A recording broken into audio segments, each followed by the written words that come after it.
You're listening to Civic Media. You can tune into any of our live shows on any radio station across the state with the Civic Media app. Find us in your phone's app store and listen anytime, anywhere. This is your WLCX Daily News Roundup for the Eagle 1490 AM in La Crosse.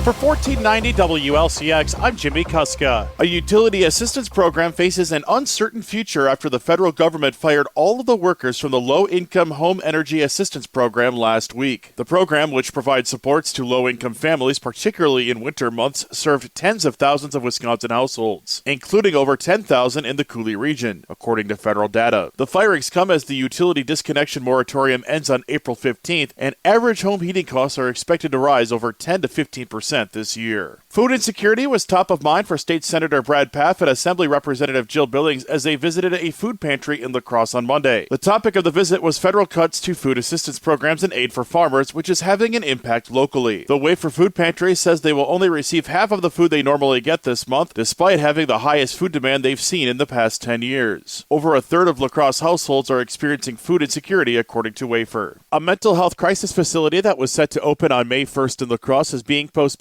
due to federal budget cuts. According to Tellurian Behavioral Health, the Trump administration's cuts to health services has removed the funding needed to open the facility. The new facility would have given people experiencing a mental health crisis a new option for treatment. Those people will now continue to go to hospitals or jail for treatment, according to an executive at Tellurian. The current crisis facility in La Crosse, called CARE, will stay open. Senator Ron Johnson is concerned about some of the impacts of the Trump administration's tariffs. With more, here's Civic Media's Melissa Kay. In interviews with The Hill and NPR, the Wisconsin Republican said the tariffs are reasonably high risk and could make Wisconsin manufacturers less competitive when they try to export. Wisconsin employs 19% of its workforce in manufacturing, twice the national average. Senator Johnson said he also wants constituents to keep him totally informed about how tariffs are affecting them. Tariff impacts are being felt by global stock markets today. Gas prices rose again this past week, but could be on the way down soon. With more, here's Civic Media's Melissa Kay. Gas prices rose 12.5 cents over the last week for an average of $3.14 today. This is over 21 cents higher than a month ago, but still 24.3 cents per gallon lower than this time last year. According to officials at Gas Buddy, this jump in prices will be temporary. Oil prices have dropped with growing concerns over the tariff announcement from the U.S. Officials explain that if the tariffs aren't scaled back soon, the national average price of gas could fall below $3 in the weeks ahead. Here in La Crosse, prices got as high as $3.24 per gallon last week and currently are in line with the statewide average of about $3.16. For the fourth time this school year, a bullet was found in a Monroe County school. This time, a bullet was found in a classroom at Sparta High School, prompting a hold and police search. No gun was found and no threat was discovered. Earlier this school year, a bullet was found on 3 different occasions at schools in Toma. No weapons were found in those instances either. Anyone who sees something out of the ordinary is asked to use the state's Speak Up, Speak Out hotline or visit the Wisconsin DOJ's website to submit a tip. There are several road construction projects this week in La Crosse County. A closure is in place at County Highway XX on the south end near County Highway OT. On Wednesday, County Highway M will be closed east of Highway 14 and Valley View Road for a culvert replacement. On Thursday, County Highway PI will be closed near Ophis Road, also to replace a culvert. Also this week, resurfacing began on Highway 16 from Highway 157 by the mall all the way down to La Crosse Street. That project will last through the summer. In La Crosse City Government, the Library Board and Bicycle Pedestrian Advisory Committee will meet today. Tomorrow's meetings include the City Administrator Work Group and Neighborhood Revitalization Committee, as well as the Ethics Board and City Housing Authority. Then on Thursday, the La Crosse Common Council will have its regular meeting to swear in newly elected members following last week's spring election. Next week, the Common Council will have an organizational meeting to elect officers. This week is Severe Weather Awareness Week and also the statewide tornado drill. With more, here's Civic Media meteorologist Brittany Merlot. The annual statewide tornado drills will happen on Thursday, April 10th. Sirens will sound at 1:45 and 6:45. And this is when you should pretend it's real. Practice your plan and take shelter. Go to the lowest level, most interior room, putting as many walls between you and the outside as possible. Avoid windows and look for things that you can cover yourself with, like pillows or couch cushions. The main threat is debris. According to our our latest National Weather Service forecast, no severe weather is expected this week for La Crosse. Senator Tammy Baldwin has introduced legislation that would raise taxes on people earning over $1 million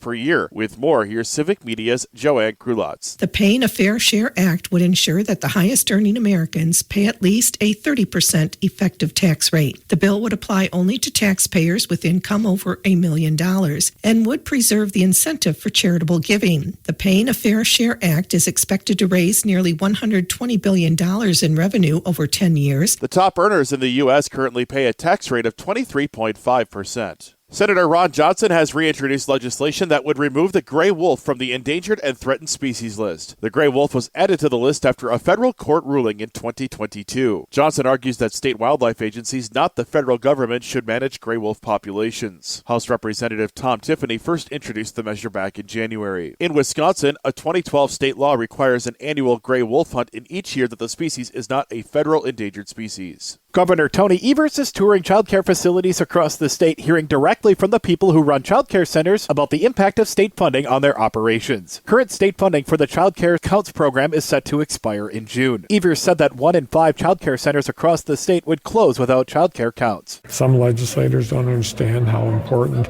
early childhood is, and I've seen numbers that I think are probably low that if we don't do something with this budget, about 20% of these places will close. Losing child care centers would affect everyone in the state. We have a high employment rate in this state and very low unemployment rate. And if we people start closing their doors to doing this work, we're going to have a lot of people leaving the workforce.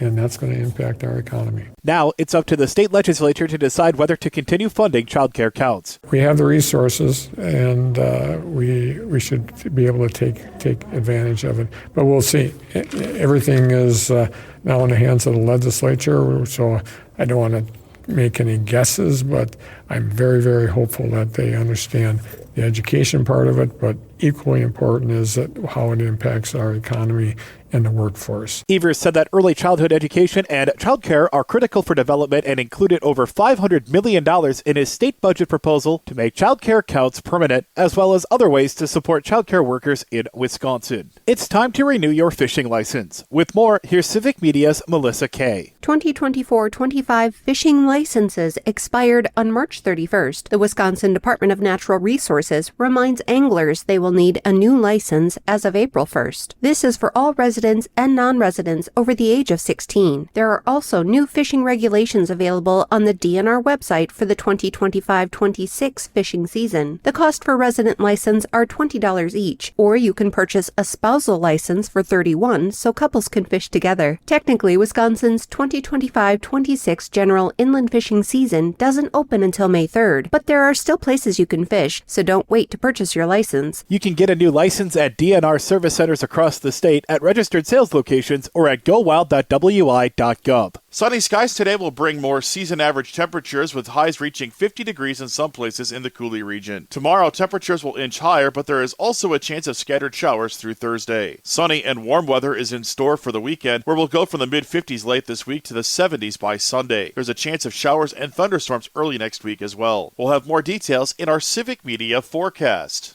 Download the free Civic Media app now at civicmedia.us/app. For $14.90 WLCX, I'm Jimmy Kuska. The Bucks are back tonight. Hi, I'm Mike Clemens with sports. The Milwaukee Bucks host the Minnesota Timberwolves at Fiserv Forum. The Bucks are back in 5th place after winning 4 in a row. Bobby Portis returns tonight after serving a 25-game suspension for using a banned painkiller. Doc Rivers says at times they had to get creative to cover while Portis was out. Yeah, we had Kuz at the 5, Pat Connaughton at the 4. I think that's the smartest lineup in the league. We had no choice. Brooke gets in foul trouble. You feel like a mad scientist at times, but at times you want to just go back to being normal. That would be nice. Baseball, Brewers opening a 3-game series in Denver against the Rockies. The Crew adding a pair of players in trades. Pitcher Quinn Priester is a lefty from Baltimore, just 24 years old. And outfielder Daz Cameron has arrived after a trade with Baltimore. And the team announcing a celebration of life for Bob Uecker will be held at AmFam Field pregame Sunday, August 24th. Bob Costas will be the MC. With sports, I'm Mike Clemens. On your entertainment beat, I'm Pete Schwaba. After a couple lackluster weeks, the box office appears to be back gangbusters thanks to the Minecraft movie. Despite mixed reviews, the film came in first place, set a box office record, and brought in $163 million at the gate. The film shattered the record for a video game-based movie. In addition to the big take domestically, Minecraft added another $150 million overseas, bringing its total weekend haul to $313 million. Coming in second place in its second week of release was Jason Statham's A Working Man. The action film about a man trying to rescue his boss's daughter from sex traffickers brought in a little over $7 million, giving it a total of $27 million big ones. The Chosen Last Supper Part 2 came in third place with just under $7 million in its first week in theaters. Rounding out the top five were Disney's Snow White with $6 million, and in fifth place was The Woman in the Yard. The horror film brought in $4.5 million. Trying to navigate a post-apocalyptic world can be very dangerous, even fictitiously. In the upcoming season of The Last of Us, Bella Ramsey's character Ellie will be better equipped to fight off said dangers. Ramsey told the gang at the Today Show yesterday morning that for season 2, they trained with weapons, took jujitsu, and learned how to box to make the fight scenes more realistic. Also, they praised their co-star, Pedro Pascal. The Last of Us season 2 drops April 13th on Max. Write this down or make a mental note, but don't forget, at this year's Wisconsin Film Festival, I saw a film called The Threesome, which is probably the best rom-com I've ever seen. The film stars Zoe Deutsch, Ruby Cruz, and Jonah Howard King. Writer Ethan Ogilvy was a recent guest on Nightlight. The film is filled with surprises, the characters are thoughtful, and there is great direction and music, which make it a home run. I highly recommend it when it's released on streaming. Happy days are here again. The cast of the 70s sitcom reunited for the first time in 50 years at Steel City Con in Pittsburgh over the weekend. Ron Howard, Henry Winkler, Anson Williams, and Donnie Most all played Milwaukee teens on the show that was set in the 50s. The actors sounded thrilled to be together again and said it felt like yesterday that they were all filming the show. They are much older now and definitely look like they're all in their 70s, as opposed to when they were playing high schoolers and looked like they were only in their 30s.